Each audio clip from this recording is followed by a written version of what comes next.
News time में आपका स्वागत है। खबर मध्य प्रदेश के रीवा से है, जहां सीएमएचओ कार्यालय अपने कारनामों से अक्सर सुर्खियों में बना रहता है। लोग कहते हैं कि सीएमएचओ की कुर्सी काजल की कोठरी से कम नहीं है। इस कुर्सी में जो बैठता है दाग लग ही जाते हैं।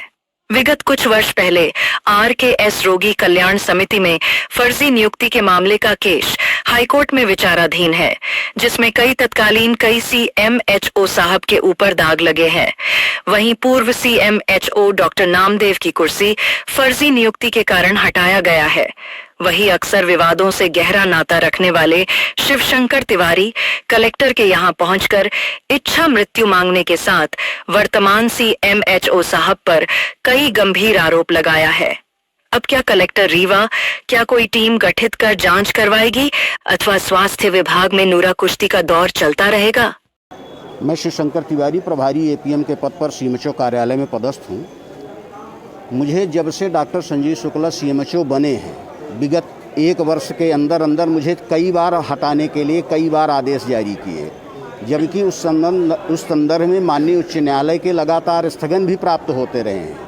स्थगन के बावजूद भी वो मुझे हटाते गए और स्थगन के बाद मुझे उनने अभी जो स्थानांतरण हुआ उनने मेरा स्थानांतरण भी कर दिया, जबकि अभी 1 तारीख को सुनवाई हुई, उसमें उनके द्वारा किए गए सारे आदेशों को निरस्त कर दिया।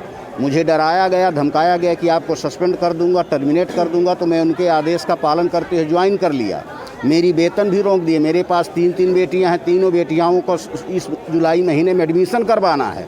उनकी फीस तक के लिए हमारे पास पैसा नहीं है और मैं कितनी बार न्यायालय की शरण में जाऊं, मेरे पास पैसे अब नहीं हैं। मैंने इच्छा मृत्यु का आवेदन दिया है कलेक्टर महोदय को, माननीय मुख्य न्यायाधीश जी को, विद्वान जिनने जी स्थगन दिया है, मुख्यमंत्री, राज्यपाल और उप मुख्यमंत्री को कि जीने का अधिकार तो नहीं है तो लेकिन इस क्रूर CMHO के शासनकाल में मुझे मृत्यु की तो अनुमति प्रदान कर दी जाए।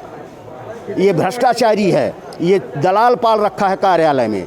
15 वर्ष से एक ही सीट में जब बैठे हुए बाबुओं को इनने सीट तक परिवर्तित नहीं किया। स्थानांतरण की तो दूर की बात है, इनने मुझसे पैसे की डिमांड करवाया। मैंने पैसे देने से मना कर दिया तो मुझे फिर से इनने स्थानांतरण कर दिया, जबकि मेरा नियमानुसार स्थानांतरण नहीं होना चाहिए।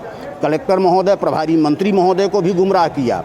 जो स्थानांतरण का प्रस्ताव बना के भेजा उसमें इनके द्वारा मुझे ज्ञात है कि इनके द्वारा स्थगन, माननीय उच्च न्यायालय के स्थगन का हवाला नहीं दिया गया। तब मेरी स्थानांतरण में माननीय कलेक्टर महोदया और माननीय प्रभारी मंत्री महोदय के द्वारा अनुमोदन प्राप्त दिया गया होगा। कलेक्टर मैडम से मुलाकात नहीं हो पाई है। मैंने उनके कार्यालय में यह डाक लगा दिया है और बाकी जगहों पे मैंने स्पीड पोस्ट से कोरियर कर दिया। कितने माह का वेतन है?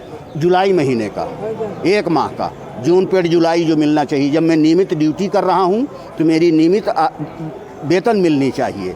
उनके आदेश में लिखा हुआ है कि 1 सप्ताह का समय, तो जब 1 सप्ताह का समय तो मैंने 17 तारीख तक के लगातार हस्ताक्षर किए हैं कार्यालय में और इनके द्वारा 18 तारीख को अटेंडेंस उपस्थिति पंजी में लिख दिया गया है कि रिलीव टू रायपुर CSC।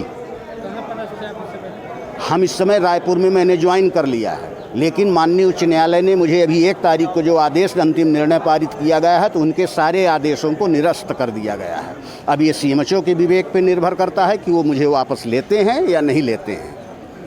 क्या नाम है आपका? शिवशंकर तिवारी, मैं प्रभारी APM CMHO कार्यालय रीवा।